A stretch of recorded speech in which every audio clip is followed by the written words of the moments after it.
On October 7th, 2023, Hamas succeeded in surprising one of the world's strongest armies and renowned for its intelligence agencies. A new book examines how the invasion caught Israel and much of the world off guard. With more than 1,200 murdered and over 250 kidnapped, October 7th marked the worst day in Israel's history since the Holocaust. In the book, While Israel Slept, former Jerusalem Post editor-in-chief Yaakov Katz reconstructs the warning signs Israel missed prior to the attack and assumptions that would prove fatal. A military intelligence system that failed to read the enemy's intent while overestimating its own deterrence. Katz details the complacency, mistaken analysis, and containment policy that allowed Hamas to prepare an assault Israel assumed would never happen. He reveals the inside story of drama happening the night before in the front lines, as well as failure that paved the way to disaster. Katz also looks forward with recommendations on what must change, from southern border defense to civil readiness, so Israel is never surprised again. He adds accountability matters, but so does fixing the system now. Deterrence isn't a plan, preparedness is. Yaakov Katz is with us now. Thanks so much for joining with us. Where were you on October 7th? You know, whenever I talk with Israelis, it's always a very personal story.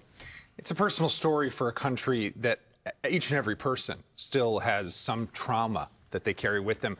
My family and I, we were home on October 7th. It was Jerusalem. It was a holiday. It was a Saturday. It was a Shabbat. We were sleeping in a little late, 8:30 in the morning, sirens go off in Jerusalem, we go down to the bomb shelter, and obviously this was not something that was supposed to happen. Later that day, our oldest daughter, who's now 22, just finished her military service. She was training to become an IDF officer, and as her father, I drove her back to the bus that was taking her back to base, to war. And I remember my wife turns to me and says, "Yaakov, does she have to go?" And I, you know, like any mother, like any father, any parent, and the answer was yes. This is a war that our country is in, and she is a soldier, and this is what her job is to do right now. Wow, that must have been just heart-rending, because you don't know if you're going to see her again. Well, you don't know where she's going to go, and I mean, look, every Israeli in our country, I think, knew someone who was either abducted or killed on October 7th. We're a small country with 0 degrees of separation. My own family, we knew 2 hostages from day one. We knew people who were killed on October 7th. In the 2 years since, my kids have known teachers whose husbands have been killed, rabbis in their schools who have been killed, kids who were in their youth groups who have been killed, soldiers who have stood up to sacrifice themselves on behalf of the security and safety of the state of Israel. It's a remarkable nation. Literally, I think it was the current prime minister who said, a nation of lions who have really stood up in a way to stand and to defend and to fight for their country. Yeah, lions that are rising up. Yeah. But your book details that there were some pretty serious mistakes in not just the day of or the week of, but going back for a couple of years. And one of them was the intelligence services actually had the plans. This was the worst circumstances of every possible mistake, unfortunately, that could be made. Because you can't say, Gordon, that Israel did not know that there was Hamas. Right? We had been fighting a war with them on average every 2 years ever since we pulled out of Gaza back in the summer of 2005. So we knew there was Hamas. We knew they were an enemy. We knew they had bad intentions towards us. We knew that they were declaring genocidal intentions.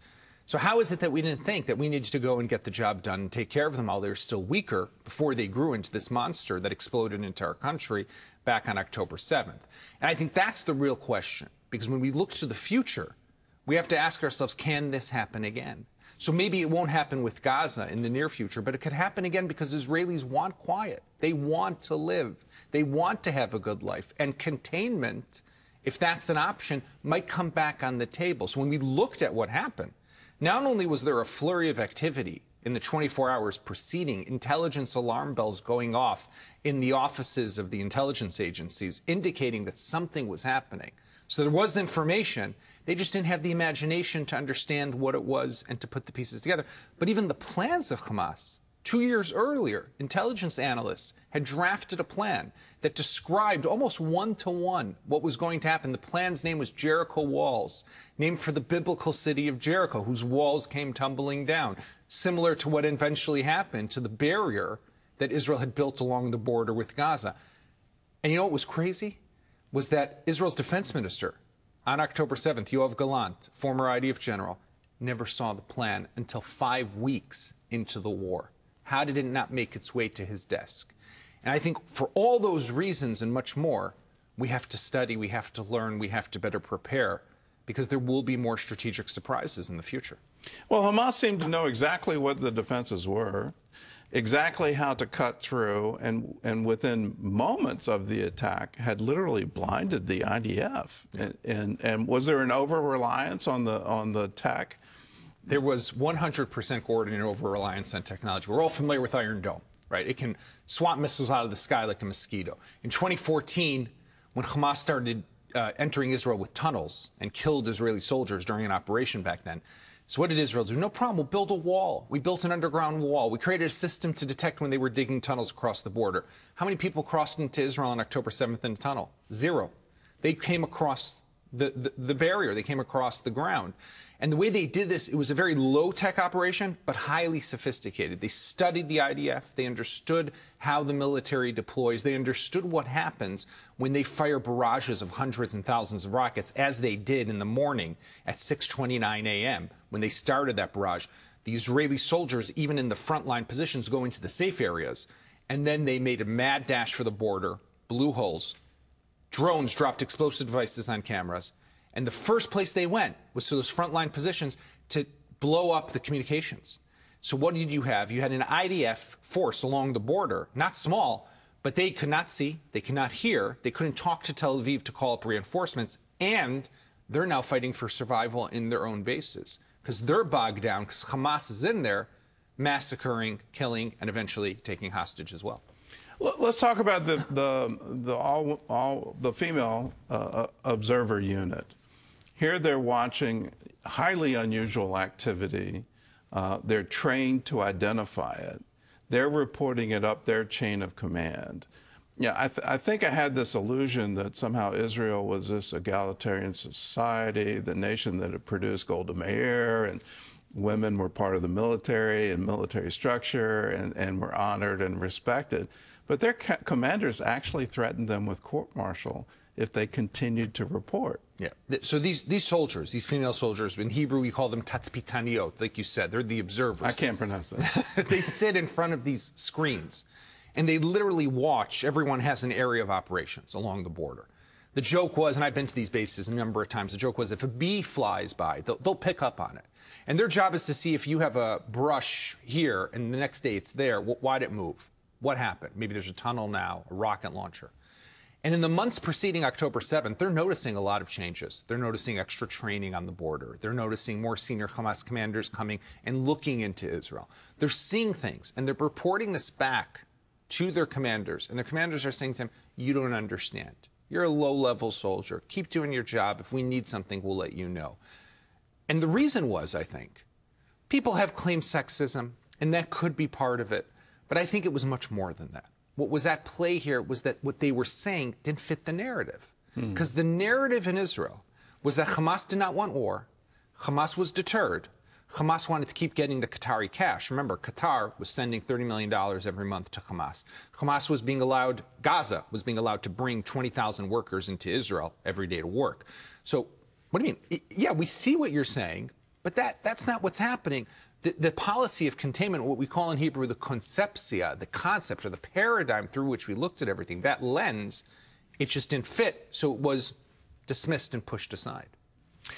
You mentioned it earlier that Israelis want peace. They want to live. They want to have a hope. They want to have children, grandchildren. They want prosperity. They want a better life. Hamas is actually on record, Hezbollah is on record, that is an inherent weakness. That because they're willing to die and they want to die in jihad, that they have a strategic advantage. 100%. I mean, our strength is our weakness, and our weakness is our strength. Because we want a good life, we're willing to turn a blind eye kick the can down the road, contain the threat, not to deal with it. I mean, Gordon, look at what's happened to the world. Imagine, this is after Israel went to war, after we faced the most brutal massacre, the most Jews murdered on a single day since the Holocaust. There's no war more justified. Look how quickly the world turned on us. Now imagine, do we really think that had Israel... And they're still turning. Do we imagine that had Israel gone to war without being attacked, to preempt, to prevent an October 7th, because they had intelligence, the world would stand by and applaud? Of course not. We know that. So there's something broken here. But with that said, and you hit the nail on the head, we have to understand here in the West that the values of these groups, Hamas, Hezbollah, Iran, are completely different than our values. The people of Gaza, for Hamas, their job is to be killed. Because you got to ask yourself a very simple question. And all these fake genocide accusations that are being thrown around here in the United States and Europe. Hamas had built under Gaza 300, 400 miles of tunnels, bunkers. Those are bomb shelters. How come they don't let the people of Gaza into them? And you know, they let the cat out of the bag because a senior Hamas commander was asked this. You know what he said? It's not for them. It's for us. So what does that mean?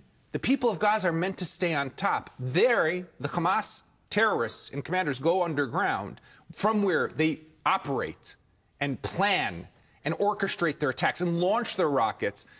But when a country like Israel wants to defend itself, to attack, as any country in the world would do, the Palestinians above ground, they're meant to be killed. That serves the Hamas ambition. The human shield. Yeah. Well, what's the way forward? You know, in the aftermath of October 7th, the quote that came to me was a quote from World War II, General Eisenhower. The world has yet to see the awakened fury of a democracy. And, you know, it was our Pearl Harbor that awakened us and the fury that got unleashed to not just Japan, but to Germany. And I had this sense that the governments, the terror groups in the Middle East had no idea what they had done. The awakened fury of Israel was going to come. And now here we are 2 years later, and the victories are just again and again and again. Right. And now clearly the dominant power in the Middle East. What happens now? Are we into a situation where Israel can win every single battle, but still not win the peace? Well, this book is one side of the October 7th coin. It's the failures, it's the mistakes, it's the lessons we need to learn to prevent it from happening again. But the other side of this coin is the re-engineering of the Middle East that has taken place in the 2 years since. Iran is on the defensive, its nuclear installations destroyed and heavily damaged. Hezbollah beaten back, a shadow of what it once was. The pager attack, Nasrallah killed, his successor's successor, Assad regime gone. And Hamas, still there, not completely gone, but you've had for the first time the Arab countries, under the leadership of President Donald Trump, has brought the Arab countries together to take responsibility and ownership of what's going to happen in Gaza. And the 20-point plan, we got back the living hostages. Let's hope this moves forward to a point that we're able to get the stabilization force in Gaza, get a new governing entity in Gaza. That is not Hamas. That's what's supposed to happen. And the disarmament and de-radicalization. Lots of complicated steps.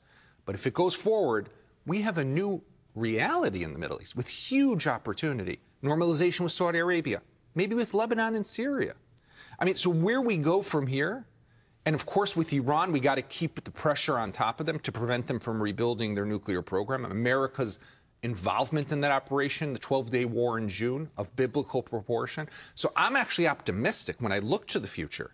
I say if we can learn the lessons, we can implement them, and we can take advantage of these opportunities we have, we are in a whole new reality when it comes to the Middle East. I mean, as we say in Hebrew, Baruch Hashem, thank God that we now have these opportunities. But there's also dangers. I mean, you've got Saudi Arabia, UAE already saying if Hamas keeps their weapons and stays in power, we're out of here. This isn't, there's no way there's going to lead to peace. And they're warning pretty dramatically, Qatar is Muslim Brotherhood, and Erdogan is certainly sympathetic, if not full-fledged Muslim Brotherhood. So if those two countries are in charge of some kind of peace force in Gaza, there's no peace there. No. It's just a pause and reload, and we're going to re-attack. 100%. I think what people also need to understand is that decisive victory is the most basic ingredient for success. Because let's look back to World War II. Why did Japan and Germany embark on a new journey that embraced the West and Western values? It was because suddenly they changed. They lost the war. And when you lose the war, that triggers introspection and thinking, where did we go wrong? We need Hamas to understand that. Now, militarily, they've lost. Politically, they have yet to lose. And we need that new governing entity. We need a force that can prevent Hamas from reconstituting itself. I totally agree with you, Gordon. No one's going to deploy soldiers on the ground if you have Hamas fighters who are out there. They're executing people in broad daylight. And at the same time, when we look at the region, I mentioned the upside, right? The decline of the Iranian axis. But you're also right that at the same time as Iran drops, who's going up? The Muslim Brotherhood, the Qataris, and the Turks. And this has to have us concerned. Israel has said very clearly, and I commend the Prime Minister on this, we're not going to let the Qataris or the Turks deploy troops inside the Gaza Strip. We're not going to let people who are already biased and against us. Qatar was the place where the Hamas leaders had sanctuary. It was the funder of Hamas. Turks, just listen to any time Erdogan speaks, the vile anti-Semitism that comes out of his mouth towards the Jewish people and the state of Israel. They're not the ones who are going to keep our security and our safety in the Gaza Strip. And I think we have learned in this war that while we need this country, America, as our existential ally, we can't rely on Europe. We can't rely on anyone else. We can rely on ourselves and our relationship with the United States. All right. Thanks for the insight. The book is called While Israel Slept. It's available wherever books are sold. It's definitely informative. And you'll get a wonderful review of what were the mistakes leading to it, but also what's the path forward. Yaakov, thanks so much for being with us. All right.